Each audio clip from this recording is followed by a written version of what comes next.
is chokhmah shebabina, how we think, how we process information as opposed to what we actually know, what we understand, what information we happen to be dealing with. So how do you defeat the Greek? So the Rebbe starts talking in Ayis Vav. How do you defeat the Greek? In order to win this war against the Greek, it's obviously not sufficient. A Veda that is based on rational thought. So that's the home field of the Greek. Meaning that a debate against the Greek is not necessarily the way to defeat the Greek. And even not a Veda that's beyond reason, but hakshura im tam vadas, but is still connected to reason. In other words, the fact that I can understand intellectually the idea that there's a level beyond intellect, that's still ultimately connected to intellect. Right? The ultimate arbiter of that decision is intellect. Right? Even though I appreciate the fact that there's something beyond that. And what's that? In a Veda, ha-Veda mitzad bechinas makif techaya. Right? No, they're not on the board anymore. Baruch Hashem, you see someone's learning Torah in the room, and our 5 levels of the neshama have disappeared. But the 2 levels of neshama that are transcendent of conscious reality are chaya and yechida. Chaya is responsible for ratzon. We've talked about this, right? And where's chaya shebenefesh, as you and I are down here in this world dealing with the Mayim Rabim, dealing with all the interesting realities of this world. So their chaya shebenefesh, that part of our soul, is in Eilam HaAtzilus, experiencing a tremendously powerful revelation of God. That's chaya shebenefesh. Now that's part of us, just we're not necessarily accessing that part of us. But there's an even higher, more essential part of us. And what's that? That's Yechida Shebenefesh, which is the name of the essence of the soul. The essence of the soul that is rooted in the essence of HaKadosh Baruch Hu. So, Mesiras Nefesh that comes from Chaya Shebenefesh means the desire to be Meisur Nefesh. A Ratzon to be Meisur Nefesh. Meaning the Ratzon of my Nefesh Elokis has overcome the Ratzon of my Nefesh Bahamis, because there also is on that level, we talked about this in our last Maimer also, there is on that level of reality Ratzon Keneged, an opposing Ratzon, the Ratzon of the Nefesh Bahamis, but the Ratzon of the Nefesh Elokis overcomes the Ratzon of the Nefesh Bahamis and has, for all intents and purposes, at least temporarily, a complete victory. And that will result in Mesiras Nefesh. That will result in a Jew giving up their life for the Eibishter. But still, ultimately, that's not enough to defeat the Greek, and we'll see why. That's called Makif HaKarev, the level of transcendent reality, but it's close, meaning it's connected to intellect. And Ratzon obviously is very powerfully connected to intellect, such that, or the conscious you and me, such that that's the aspect of superconscious you and me that we're constantly becoming aware of. Right? That resonates in it's Ratzon is not conscious you. Ratzon is the source of everything that conscious you does. Right? Everything we do is because we want to. Right? Yes, I know our Father told us that you have to learn how to do things you don't want to. Right? But what does that really mean? It means you have to prioritize, so you realize that even though you don't want to get out of bed, you don't want to lose your job more than you don't want to get out of bed, so you get out of bed. Right? Or to put it in a positive terms, I want to keep my job more than I want to stay in bed, so I'll get out of bed. Right? If that's not the case, I'll stay in bed. Right? Okay. So every conscious activity we do is based on Ratzon. The source of that action, thought, speech, or action is Ratzon, right? There are a few things that you and I do that's called a reflex, right? Okay, if we move our hand away from something hot, so that's a reflex. It's not a direct expression of Ratzon, right? Okay, but every conscious activity, why am I sitting in Chassidus today? Because I want to. I wanted to stay in bed. Okay, that's also true, but there was a certain decision made at some point after how many snoozes, well, it depends how many, what's happening, right? But after a snooze or 2 or 3, at some point, the person gets out of bed. Why? Because they want to get out of bed. And if they didn't want to get out of bed, they wouldn't get out of bed. They also want to stay in bed. That's also true. But the desire to get out of bed is greater than the desire to stay in bed, so they get in bed. That's the way we work. Right? So everything we do is an expression of Ratzon. Wait, sorry. So that phrase "makif ha-karov" is when a person, it's like his deep Ratzon. Did you say that he can't explain? But no, you might be able to explain it. Right? Usually, the Ratzon to be Moitzer Nefesh, a person can explain that rationally. I realize that I want to stay connected to God more than I want to do something else, disconnect, and I'm even willing to give up my life for that. But a non-Jew can make exactly the same decision.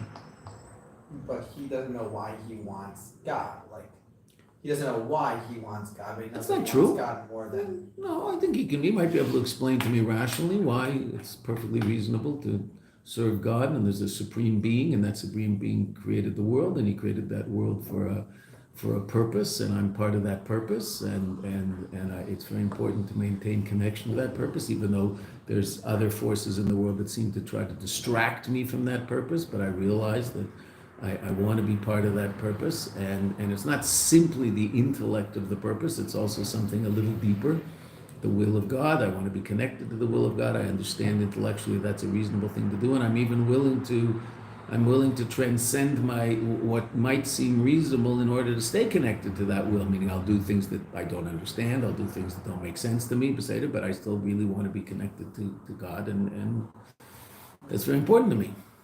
Right? So there's some intellect in there, but there's also a very, very powerful expression of Ratzon. Because if it's only intellect, I'll have a very hard time doing things that don't make sense. Right? I once had a discussion with a brilliant psychologist who said one of the stupidest things I've ever heard in my life. He said, I try never to do anything that I don't understand. So, which is just really a stupid thing for a religious Jew to say, right? So I asked him, well, do you eat kidneys on Pesach? It happened to be near Pesach.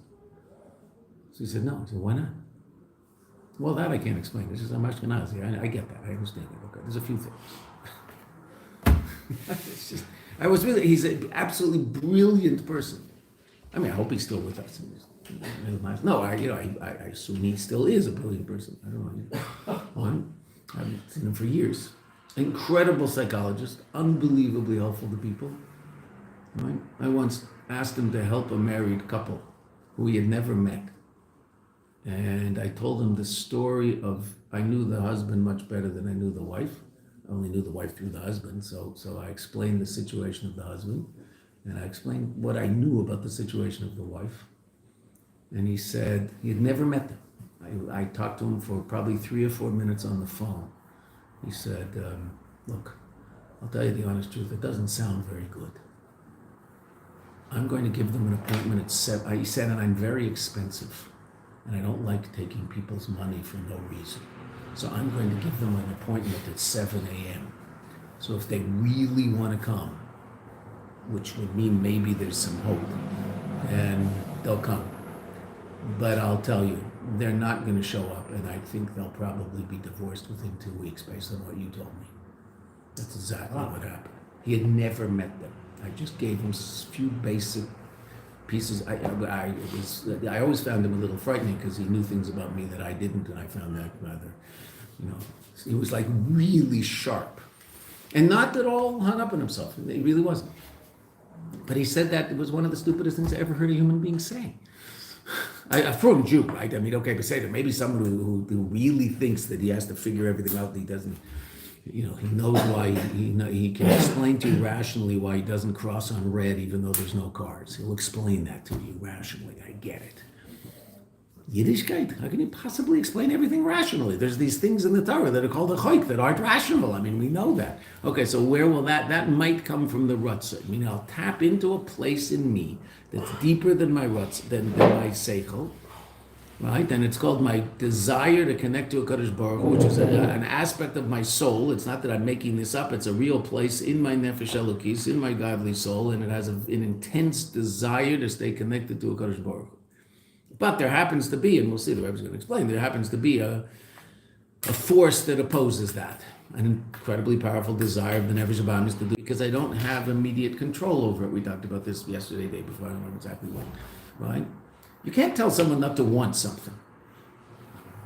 I don't have control over what I want. I don't have short-term control, immediate control over what I want. All of a sudden, this desire pops into my head, and I want something. Okay, so now I have to make the decision as to whether or not, the conscious decision as to whether or not I think acting upon that ratzon is a positive thing to do or a negative thing to do. Okay, so that might be difficult, that might be easy. But that I don't have control over not wanting that thing right now. Can't say, oh, they don't want it. What do you mean don't want it? What does that mean? Don't think about elephants? You can do that. Don't think about white elephants. Okay, fine, that was the thing when we were kids. Oh, don't think about white elephants. Of course, what you're going to think about is white elephants. Well, you don't have to sing a nigger. I did it, I did it, all of a sudden I'm not thinking about white elephants. I'm thinking about the next note in the nigger, right? We do have control over our thought. It's hard, but we do have control over our thought. Much harder than control over our actions or our speech. There's no question about that. But even thought, we have control over. Why? Because it's conscious me. So, the short story of the Maggid, right? That if it's a long story, but after the Maggid wasn't particularly welcoming to someone in his house who spent a week in his house, so it was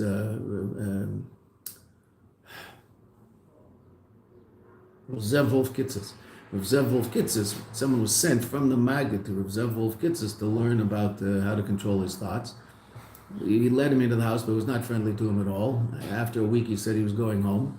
And he said, I came here to learn something, and I didn't. You didn't even talk to me. He said, I taught you exactly what you came to learn. What's that? If it's your house, you let in whoever you want. If it's your house, you let in whoever you want. It's your house. You don't want to think about it, don't think about it. Get rid of it. Throw it away. It comes back, throw it away again. All right? Someone keeps knocking at your door, the Fuller Brush Man. Where did that come from? Yeah. The Fuller Brush Man keeps knocking. Wow, that's an old one, huh? That's for the two of you. The Fuller Brush Man comes with his little bag, okay, his little briefcase, and opens up and wants to sell you some brushes. Okay, so you don't want him. He knocks on your door. No, I'm not interested. He comes back. I'm not interested. He comes back. It's your house. You don't let him in. Okay, fine. Ratzon, I don't have control. I don't have immediate control over Ratzon. Long-term control, no question. I can definitely change it over time. We talked about it the other day. The cigarette smoker could not want cigarettes, but not today. Today he's going to want a cigarette. In 5 years, he might not want a cigarette. If he stops smoking, he won't want a cigarette in 5 years. Kol hakavod. Well done. Okay. So that's Ratzon, which is a makif. That's why we call it a makif. It's not part of conscious me, but it powers every aspect of conscious me. But since there is an opposing force in the Nefesh Habahamis, in the Greek, of Ratzon, so then that place in my neshama will not guarantee victory over the Greek. Come on. That's what the Rebbe said. We'll see. The Rebbe is going to explain it more fully. Mikaven should why? Who is the Greek? What can the Greek do?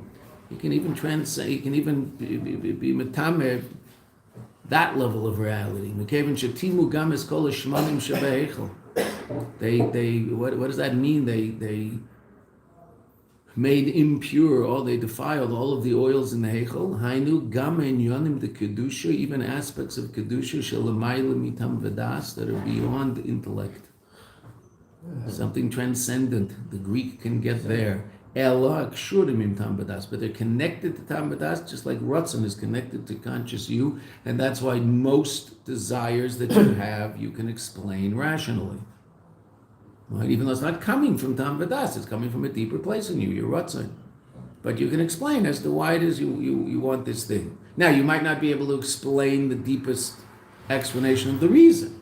Why do you want this? It gives me pleasure. Why does it give me pleasure? I don't know. That I don't know. That's Tanu. That's an even higher place in the neshama. Right? Okay, so I don't know why it gives me pleasure, but I do understand that it gives me pleasure, so I understand completely as to why it is that I want it. Right? Why does ice cream give us pleasure? Ice cream has a texture and a taste that we like. Why? Well, I don't know. I don't know. I really don't know. Okay, gaga. And there's certain textures, certain foods that you'll eat that might have a funny texture, and so you just, The taste is great, but it has a texture. You just don't. If you put sand in the ice cream, you're not going to like it. You're not going to eat the ice cream that has sand in it. What's the problem? It tastes exactly the same. I don't like eating sand. Why don't you like eating sand? What's wrong with you? Is something wrong with you? You should eat sand. I went to a seminar once, and it was a wonderful seminar, and I paid a lot of money. It was in a 5-star hotel. It was all about having to overcome the distaste of eating sand, and I did it. It was great. Now I eat sand. Okay, right? Most people just don't like eating sand. Why not? It doesn't give us any pleasure. Why not? I don't know, but that feeling in our mouth is really not nice. And that's why barbecues at the beach always end up sort of. There's like something in the burger, It's okay. Look, I tried to keep the sand out of the burger, but I couldn't. Okay. Why? I don't want it because it doesn't give me pleasure. I might not understand why it doesn't give me pleasure, but I understand why I don't want it. Okay. V'nitzachon milchama, the ultimate victory over the Greek. Who are you? They evaded the Mesiras Nefesh dafka. So the evade of Mesiras Nefesh, self-sacrifice. Now there is a level of Mesiras Nefesh that comes from Chaya Shiva Nefesh. There is even a level of Mesiras Nefesh that comes from Seicho. We talked about this a couple of weeks ago. In part of Shalom it comes up. Right? Mesiras Nefesh is obviously something that comes up quite a bit in Chassidus. Right? So there is a level of Mesiras Nefesh that I can explain rationally why it's reasonable to give up my life. All sorts of people who do not have a level of soul called Yechidah Shebenefesh give up their life for their country. They can explain to you rationally why it's a reasonable thing to do. They'll give up their life for their way of life. They think it's worth it for their children, for their grandchildren, for the idea that they believe in very strongly. Right? Okay. We talked about this earlier. That's why Avram Avinu was asked to do the Akedah, whereas the Eibishter said to him, the famous Rashi, that the earlier tests could all. There's the explanation of it in Chassidus. It says people might think the earlier tests are ein ben mamish. They're not real. Why? Because you might be able to explain it relative to Avram Avinu's desire to make sure that his way of life has a certain continuance. So it was all reasonable for him to jump into the furnace. Right? Because if he didn't jump into the furnace, then his life's goals wouldn't be met. Jumping into the furnace was public. It's a public event. So anybody who saw him not jump in the furnace would then say that he's a charlatan and he's a faker, and you see he's not real, and the whole story that he's telling us it's not real. Okay, so now obviously Avram Avinu, so he jumped in there because of his essential connection to the Eibishter. But what might someone say? Well, it was all just because it made sense to him to jump in the furnace. And, it was a reasonable calculation that he made, that if I don't jump into the furnace, then my life's work is for naught. I better jump into the furnace. Okay? That's what they might say is happening. Whereas the Akedah, can't say that. No one's there, no one sees. Right? The whole thing is very difficult. And it's also completely counterintuitive, because if it's about the continuation of his life's dream and his life's goals, well, this is the son who's going to do that. Right? This is the end of it all. It's irrational. Completely. It's anti-rational. Yeah, it's not even not rational. It's completely counterintuitive to kill your son. Who's the continuant? And this is not happening in public. Which itself is an interesting issue about the whole thing. So then how is it that it helps everybody understand the earlier ones if no one knew about it? But anyway, that's a Parshas Vayera question. It's very hard to fully understand the whole story of the Akedah. It's very difficult.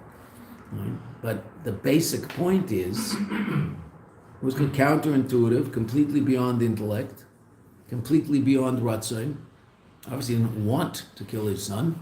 Wasn't coming from there. Yeah. So it was coming from a place of just absolute connection to HaKadosh Baruch Hu, and it opened up the floodgates of it. It opened up the tzinor, the pipeline of Mesiras Nefesh for the rest of the Jewish people for the rest of our history. That event. And what was it? Well, we'll see. Let's see the language that how the Rebbe describes. He's not going to talk about the Akedah, but we can certainly plug the Akedah into what the Rebbe is going to explain to us in this paragraph. The in Mesiras Nefesh, He amida b'toikef is the strong stance, neged, against kol ameinim u'ma'akvin, all opposition and all forces of limitation. Toikef atzmi, an essential power, shelamayla miyaseichel legamri, that's completely beyond seichel, and as a matter of fact might be counterintuitive completely. Much more reasonable to tell the Maccabim to lay low and wait to fight for another day. Much more reasonable. And it might even be that was their rutzah.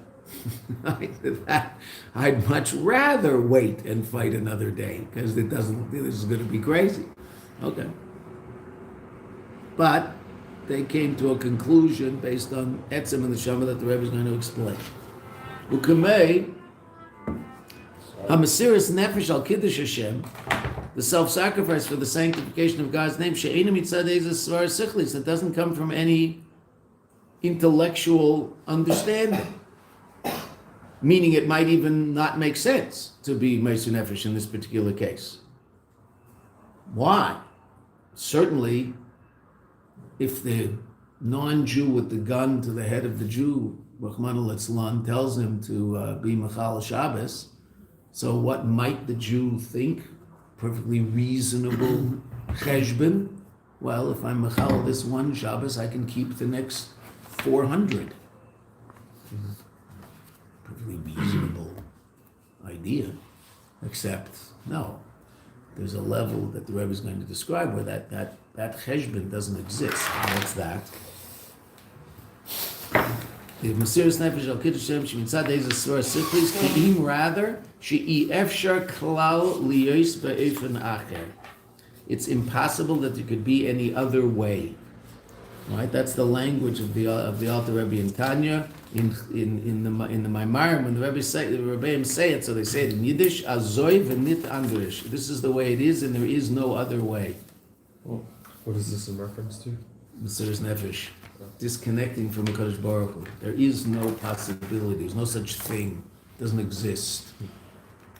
The act of the non-Jew telling the Jew to be Machal Shabbos in public, and if you do that, I'll let you live, is like him saying to that Jew, if you let me cut off your head, I'll let you live.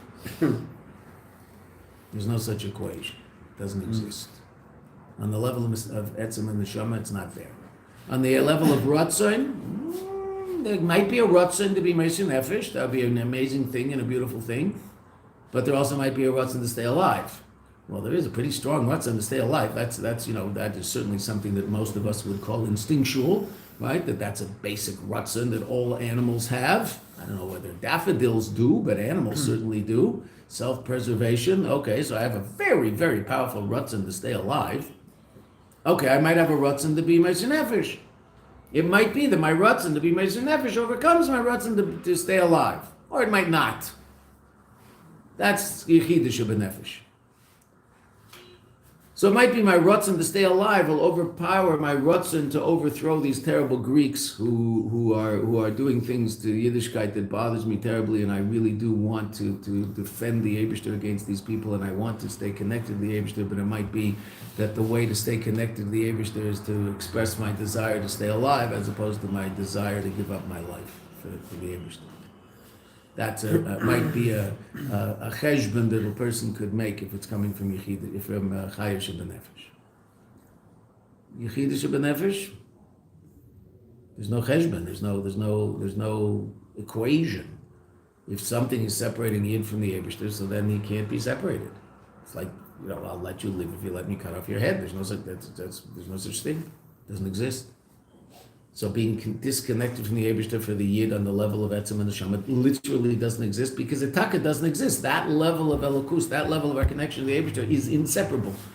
It's not that I could theoretically choose to disconnect on that level, but I don't want to. No. There is no such thing as being separate from the Eibishter on the level of Etzem and the Shama.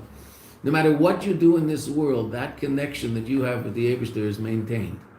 A person can chas v'shalom do every of the read. He learns Rambam religiously for 15 years in order to do every aveira written in the Rambam. Like he's from this guy. He's like a from guy. He just wants to do every avera. He has to know every avera so he can do every avera. Lahachis, in public, the lowest of the low. That guy, the essence of his soul is still essentially connected to the essence of a Kadosh Baruch Hu. Right? The mashal we brought many, many times is if someone with DNA that says they have black hair, if they dye their hair blonde for 60 years, it doesn't change the DNA. They still have black hair in DNA. Right? The DNA is the same. Nothing happened. Right? Okay. So the hair is, and if they dye it black, that doesn't make it any closer, any blacker, the DNA. The DNA is what the DNA is, an essential connection to Kadosh Baruch Hu that can't be improved, so to speak, and can't be diminished. It is what it is. And that's the level of Mesiras Nefesh from Yechida Shebenefesh. That's the Teikef Atzmi. Azoi v'nit andresh. There is no such thing as a Jew being separate from the Eibishter. Meaning there is no such thing as us listening to your decrees. It doesn't exist. There's no place in reality where that exists. The Chashmonai says to the Greek, V'zeba mitzad hiskashrus te'etzem neshama. This comes as a result of the connection of the essence of the soul, which we just described. B'chinas yechida, the level of yechida shebenefesh, the fifth level. De'inin hiskashrus atzmis, this level of essential connection, he who is she'i efshar klal liyois ba'ofen acher chas v'shalom. It can't be any other way. There is no other way. It's not that I'm not going to choose another way. It doesn't exist. On that level of reality, there is no opposing side. As we talked about earlier, we saw it in Pada B'Shalom, so we're seeing it again here. That's Kislev. Kislev is all about the revelation of all of that. That's why these holidays, Yud Tes Kislev, Tes Kislev, Yud Kislev tomorrow, Yud Tes Kislev, Chanukah, they're all in Kislev. Kislev is the revelation of that which is hidden. Case is hidden. Lamed Vav is revelation. Right? That which is hidden comes into a state of revelation. Right? What's hidden? The essence of the Jew. Right? And on that level, on all four levels of the soul, there's an opposing force. Action, there's negative action. Midas, there's negative feelings. Intellect, there's ungodly intellect. Ratzon, there's ungodly ratzon. Etzem, there's nothing there. It's just the Eibishter. Isn't anything there? So if I can touch that place, so then there's no, the Greek doesn't exist. It doesn't exist there. So he's not even we saw this in Pada B'Shalom. That's the ultimate victory B'Shalom. Why? Because there's no opposition. That doesn't mean the person isn't aware of the fact that there's a person down here who's causing trouble. Okay, beside it, but it's all just the Eibishter. What he wants from me right now is Mesiras Nefesh. I don't know why. I don't care why. I want it. I don't want it. That has nothing to do with it. I understand it. I don't understand. It has nothing to do with it. I can't disconnect from the Eibishter, and therefore I won't. Mesiras Nefesh. Which is the history of the Jewish people. That's why we're still around. Mikevin shebechinas yechida, this level of yechida, ein shayach shum pagam v'tuma chas v'shalom. It's not relevant any blemish or defilement chas v'shalom. And in the story of Chanukah, what represents that level? B'dugmas hapach echad shel shemen, that one jug of shemen, shahaya chosim b'chaisim shel kohen gadol, which was sealed with the chaisim of the kohen gadol. And so what does that represent? We talked about this earlier, but now the Rabbi says it explicitly. That's a place where the Greek can't touch. Now, obviously that was miraculous, right? Because they managed to touch all the other ones, right? But that one flask, what was it representing? It's representing that place that there's no Greek there. There's no Greek there, there's nothing there. But what's there? The Eibishter is there. That's all there is. It's just the Eibishter. And if a Jew can touch that, and every single one of us has that, first of all, has that relationship with the Eibishter, that's our essential being. And every single one of us, as we're going to see, that essential being radiates into every single part of us. Right? as we'll see, because the essence of something is the essence of every aspect of it. When you talk about higher and lower, okay, so the higher level might not be where the lower level is. I get that. Right? So to touch Yechid, to touch Chaya Shebenefesh is difficult because I don't live in Eilam Atzilus. But the essence of the soul, as the Rebbe is about to explain, the essence of the soul is the essence of every single level of the soul. The essence of something is the essence of all of it. Right? Your DNA is the DNA of your intellect and the DNA of the size of your nose. It's all the same. Right? There's no more or less DNA. Right? Because essence is essence and permeates all aspects. That means what's so astounding about that means that you and I can access that part of our neshama down here because that part of our neshama is, so to speak, as much down here as anywhere else. The Yechida part? Yechida, because it's the essence of this neshama, which means the essence of every aspect of the neshama. Hmm? Essence is essence. Essence is everywhere. It's the notion of it. Hmm? And so like Ratzon is lower than that level, meaning Yechida is the deepest level that you could possibly get to. It's even deeper than Ratzon. There is basically yes. The more our Rebbe than anybody else talks about the fact that Yechida is just the name of Etzem and Neshama, and there's a level even beyond Yechida, which is Etzem and Neshama Mamish. Okay, but for all intents and purposes, yes, Yechida is the essence of the soul. The Rebbe just discusses a level beyond Mesiras Nefesh in the famous Maimer Vata Tetzava. There's a level even beyond Mesiras Nefesh. Mesiras Nefesh is when I'm facing opposition.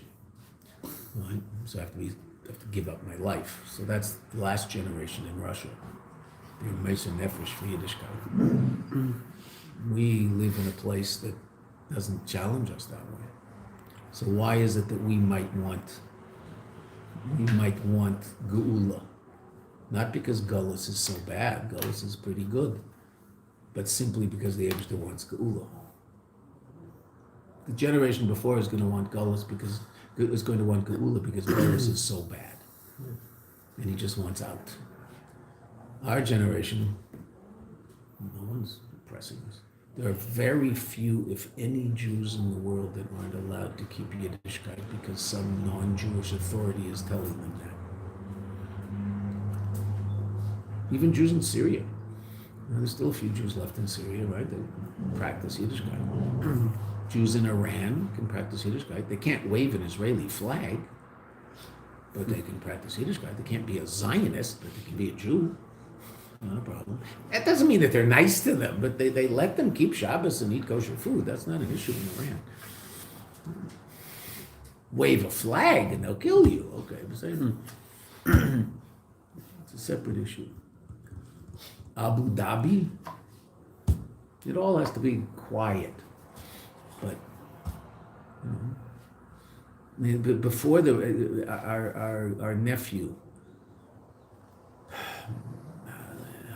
this has to be close to 20 years ago when he was, a little less. 15 years ago when he was a Bacher. So they needed Bacher who didn't have Israeli passports to go to Dubai and Abu Dhabi for Yom Tov. There was no shaliach there. So he spent every Tishrei in either Dubai or Abu Dhabi every year for 3-4 years while he was a Bacher. Go from 770 with one other Israeli American. He was Israeli, but he had an American passport. Another guy who was an Israeli, but had an American passport. So they couldn't get the Americans to go. They could only get the Israelis. Were crazy enough to do such a thing. But they needed an American passport, so they spent Rosh Hashanah and Kippur because there were enough undercover Israelis and Jews doing business so that they ran a minyan. Right? It was on the 25th floor of a building, and they were sleeping on the 25th floor of a building next door. So he said it was very hot, and very, very hot in the staircase. Right? So they had to go down 25 flights of stairs, walk across the street, and go up 25 flights of stairs. Said they were soaking wet by the time they got there. And then they had to daven everything. Shabbos, Mincha, everything. They had to daven, do all the davening, do the laning, everything. And they did it. For a couple of years he went, 3-4 years. I mean, now there's an official shaliach there, but I mean, before that's what they did. No one bothered them. They didn't have to. The first year, of course, they wore caps because they didn't know exactly what to expect. Then when they realized no one could care less, all they cared about, he said, they saw a Rolls Royce that was pure gold driving down the street. It was coated with gold.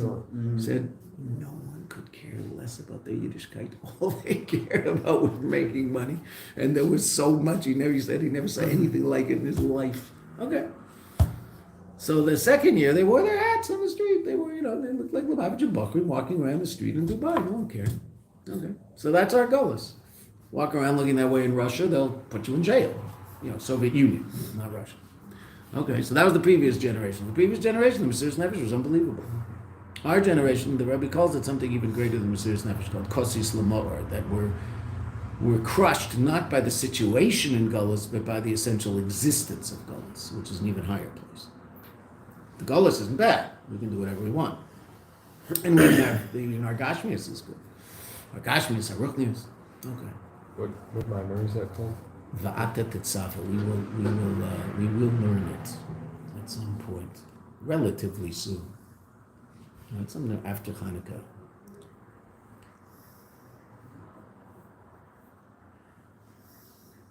And since this level, the Rebbe says there's no pagam after the brackets, after the parentheses. Hine al yedei aveidet Mesiras Nefesh mitzad yechida. As a result of the aveidet Mesiras Nefesh that comes from this level of the soul, al yedei zedafter menatzkim esamolchamer. That's the way you beat the Greek. If you play the Greek on the field of intellect, so the Greek is going to have what to say. That doesn't mean you might not win the debate. You might win the debate, but in all fairness, what they generally say, and there's certain truth to it, no one ever wins an argument. Right? Meaning both sides walk away convinced that their position is still the reason. Every now and then someone can say something that's really very, very clearly true relative to someone else's position. Okay, Beseder, but generally, on that level, does that mean you don't take part in the Oxford debates? I don't know. Not the worst thing in the world to do, but are you really going to change the world that way? Probably not. That doesn't mean it's not an important thing to do, but the really changing the world is revealing that level of our devotion to the Eibishter that the Eibishter wants to see, and then the Eibishter will change the world. Right? As my wife says all the time, as different things happen in Olam Hazeh that are quite confusing and confounding, she says, oh my goodness gracious, I'm so happy that I actually believe in Mashiach and don't have to believe in all this stuff. Which is true. If you really didn't believe in Mashiach, then you'd look around at the world and say, my goodness gracious, where exactly is this supposed to go? It doesn't mean good things don't happen. Lots of good things happen. We were just thinking about it the other day. Another Assad fell, so he's still alive. But I don't know what they're called. Living in Moscow is called being alive. But okay. But if you think about it, just in the last 6 months, how many unbelievably evil people have disappeared? It's just amazing. When was the last time we had that many really evil people either die or disappear in such quick order? Probably not since the end of the Second World War, when we started, capturing and killing Nazis. At the end they said, Baruch Hashem, at some point there was some headline that said Hitler's dead. Wow. That was pretty big news. Okay, well, we see these headlines the last 2-3 months. These people who they aren't quite as good at doing what they want to do as he was, but they want to do exactly the same thing. They're no better than him. They're just not German. Right? If they were German, they could get it together, but they're not. Baruch Hashem. Right? The Arabs never miss an opportunity to miss an opportunity. Right? So we're, at least we have that on our side. So what wins the war? What wins the war? That doesn't mean there aren't certain wars that you don't have to fight in Olam Hazeh, but the ultimate victory of the war is the Mesiras Nefesh from Etzem and the Shama. Then there's no opposition. That's Pada B'Shalom. That's what we learned in the previous mimer also. As was in simple pshat. in the milchama against the Greeks. That through the Mesiras Nefesh of Matisyahu and his children, this small little band of what might be called religious zealots, who were unable to accept the imposition of non-Jewish authority, the people who were ultimately responsible for the imposition of this authority in Eretz Yisrael were Jews, of course, but they were still Jews who were acting on behalf of the non-Jewish authority, the Greek Assyrians. We say that they were weak, they were few. Say it in Alanisim. What did they do? What was the first act of Mesiras Nefesh? To go to war in the first place. Completely unreasonable. And I don't imagine it was coming from their Ratzon. Oh, wow, I've been looking forward to this for so long. No. There must have been, on some level, before the explosion of Yechidah Shebenefesh, there was probably a Ratzon to run away and hide in the hills. But that isn't what they did. What did they do? They said, Azoy v'nit andrish. There's the Eibishter and there's nothing else, and we're going to fight that force that is trying to darken the world from God's light.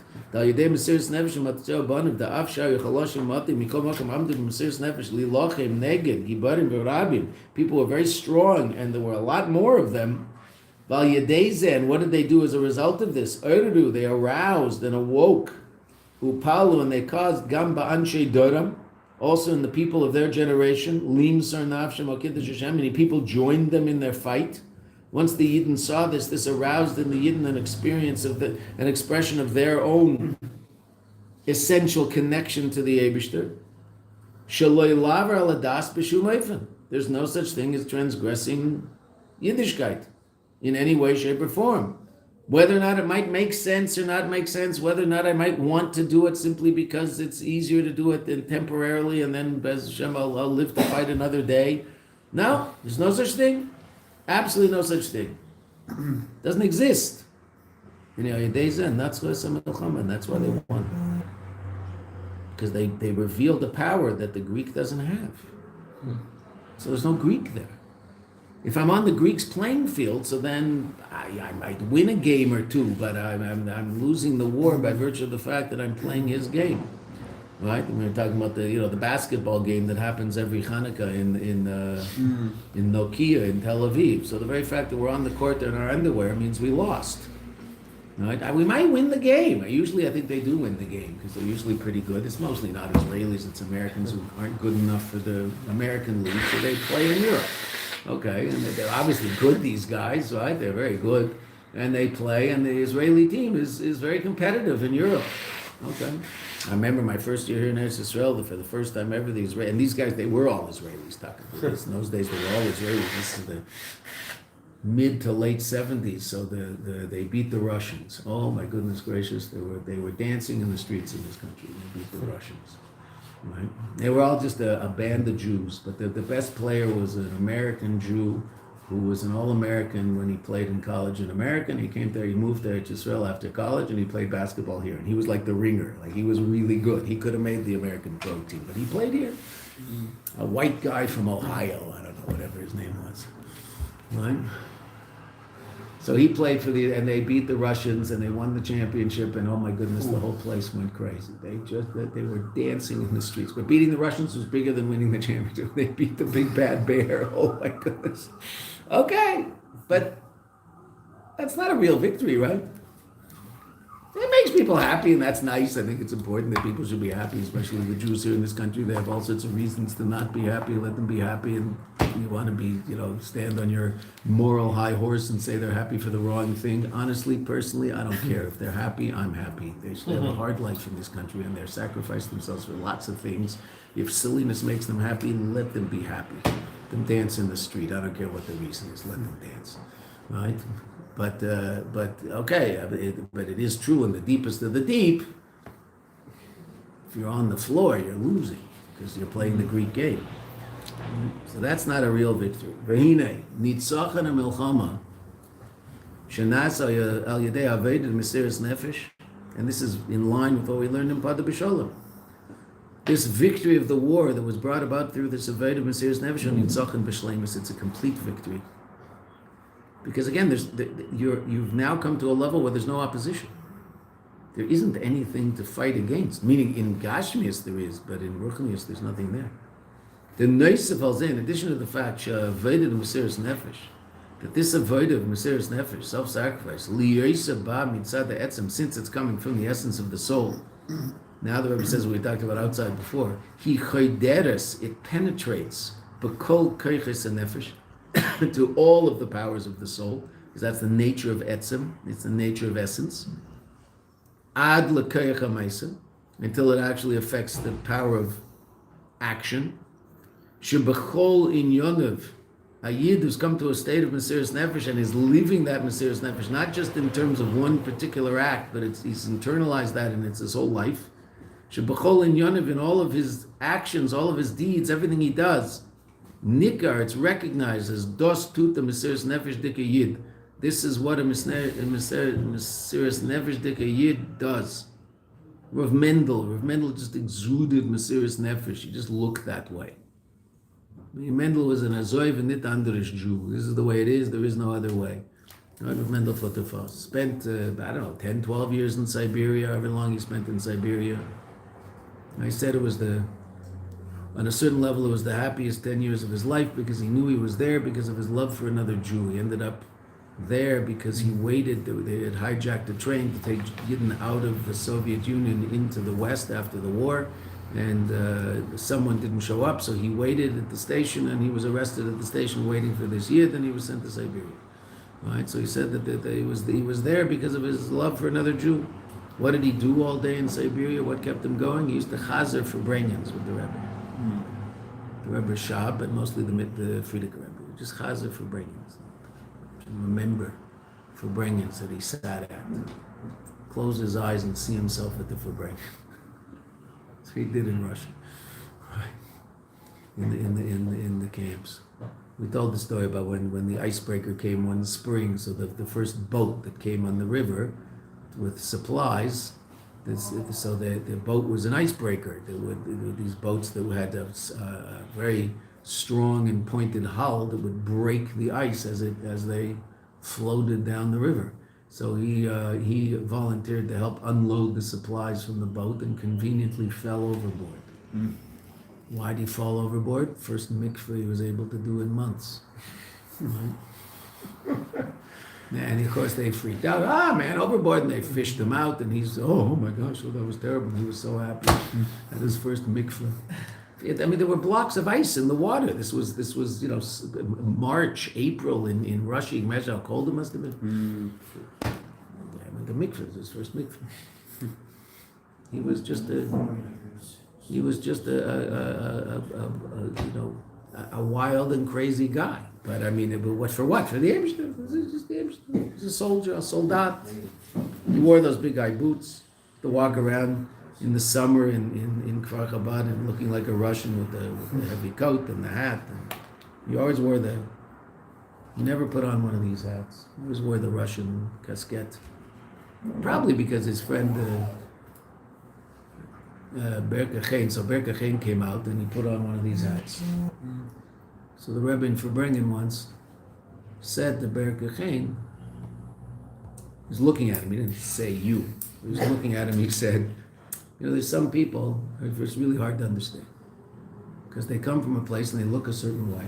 Now the Rebbe is wearing one of these as he's saying it, right? And they decide to take upon themselves the customs of the place where they are, and they just look ridiculous. They just look ridiculous. So he chopped that the Rebbe didn't like his hat. He went to buy a nice new fedora. So he gave the fedora to someone, put back his casquette. So Mendel also walked around always with a casquette. He never started wearing one of these hats. Always wore the Russian casquette. Always. Yeah. The Rebbe picked on Berke Chain for changing his hat. He said he looks silly. That's the Rebbe he's wearing the fedora. Al derech ma shekosav b'Avram, what does it say by Avram Avinu? Eikev asher shama Avram b'koili. Now, Eikev, that word means since. But what does it mean in Panemius? Ekev asher shama Avram b'keili. What's Ekev? It's a heel. The heel of Avram listened to my voice. Every aspect of Avram was imbued with this incredibly powerful connection to the Eibishter. There's a period in 2 lines. We'll get there and we'll stop. Shal yedei mesiras nefesh shalei. Through his mesiras nefesh, Avram, Pa'al, he caused. The gamma Ekev shalei. Also his heel, the most basic part of him, Shama, heard. Had the heart was sensitive to the tzivui of HaKadosh Baruch Hu, the commandment of HaKadosh Baruch Hu. So a letter of the Frierdiker Rebbe explaining that pasuk. Hine oidzos. In addition to that, shalagabe bechinas yichida ein shayach shum menaged. There's no opposition. There's no Greek.